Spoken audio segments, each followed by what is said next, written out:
भारत के इतिहास में ना अक्सर ऐसा होता है कि कुछ राजवंशों की कहानियां बड़ी बड़ी सल्तनतों के शोर में कहीं खो सी जाती हैं।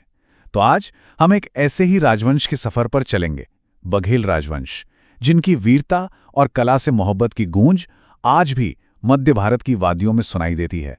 तो बघेल राजाओं के इस गौरव गाथा में स्वागत है। देखिए, ये सिर्फ एक वंश की कहानी नहीं है, ये इस विरासत की कहानी है जिसने पूरे बघेल खंड को उसकी पहचान दी और इतिहास पर एक ऐसी छाप छोड़ी जिसे मिटाया नहीं जा सकता। तो चलिए इस शानदार ऐतिहासिक सफर की शुरुआत करते हैं। ये कहानी है बघेल राजवंश की, एक ऐसा इतिहास जिसे अक्सर हम बड़ी सल्तनतों के बीच शायद भूल जाते हैं, लेकिन जिसकी विरासत आज भी उस पूरे क्षेत्र की पहचान बनी हुई है। अब हर बड़ी कहानी की एक शुरुआत होती है ना। बघेलों की कहानी शुरू होती है गुजरात की धरती से। सोचिए, एक राजकुमार जिसने एक नए राज्य का सपना देखा और फिर उसे हकीकत में बदल दिया। तो मिलिए इस कहानी के हीरो से। नाम था व्याघ्रदेव, जिन्हें लोग प्यार से बागराव भी कहते थे।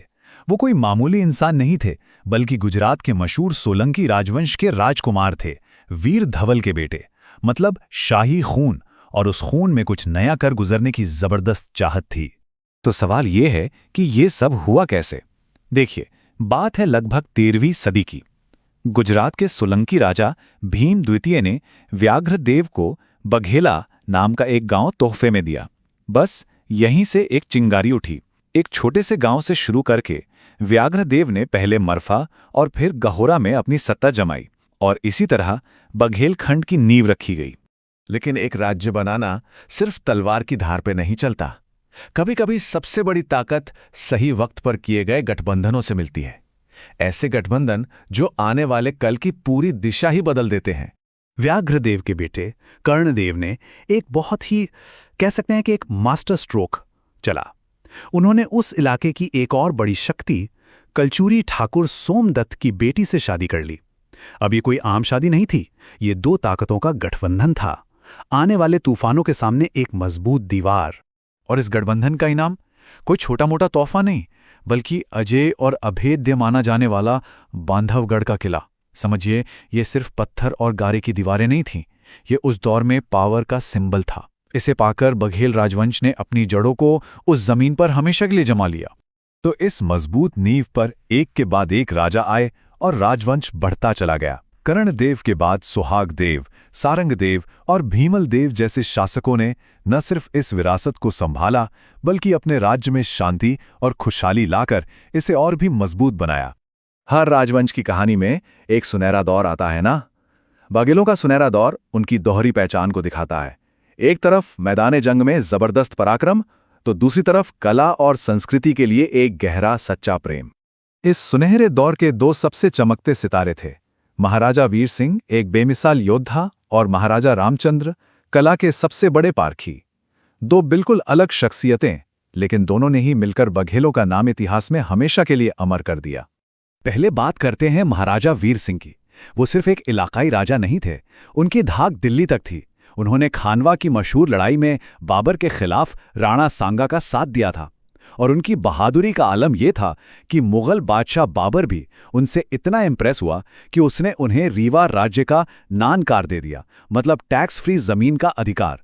सोचिए, दुश्मन भी आपकी बहादुरी का लोहा मान रहा है। और अब आते हैं सिक्के के दूसरे पहलू पर, कला के पुजारी महाराजा रामचंद्र। उनके बारे में कहावत मशहूर थी कि वो कला के इतने बड़े कदरदान थे कि एक अच्छे दोहे पर लाख लाख सोने के सिक्के लुटा देते थे। ये सिर्फ पैसे लुटाना नहीं था, ये कला का सम्मान था, आर्टिस्ट की इज्जत थी। अच्छा, अगर इनके कला प्रेमी होने का कोई सबसे बड़ा सबूत चाहिए तो वो थे संगीत सम्राट तानसेन। जी हां, वही तानसेन, भारत के महानतम गायक। अकबर के नवरत्नों में से एक बनने से बहुत पहले वो महाराजा रामचंद्र के ही दरबार के सबसे कीमती रत्न हुआ करते थे। उनकी वजह से बघेलखंड संगीत और कला का एक बहुत बड़ा सेंटर बन गया था। तो इस पूरी कहानी का निचोड़ क्या है? बघेल राजाओं की विरासत सिर्फ किलों, लड़ाइयों और जीतों तक ही सीमित नहीं है। ये उस गौरव की कहानी है जो आज भी उस क्षेत्र के लोगों की रगों में दौड़ता है। और देखिए, ये सिर्फ हमारी बात नहीं है, स्रोत खुद इस बात को कहता है कि इस वंश के सभी बघेल नरेशों की ऐतिहासिक परंपरा बड़े महत्व की है, जिस पर इस भूभाग को अत्यंत गर्व है।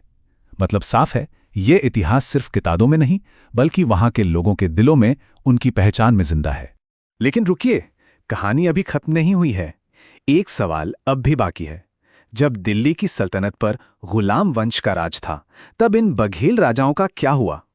क्या था इनका भविष्य? उन्होंने उस बदलती हुई सियासत का सामना कैसे किया? ये जानेंगे हम अगली बार।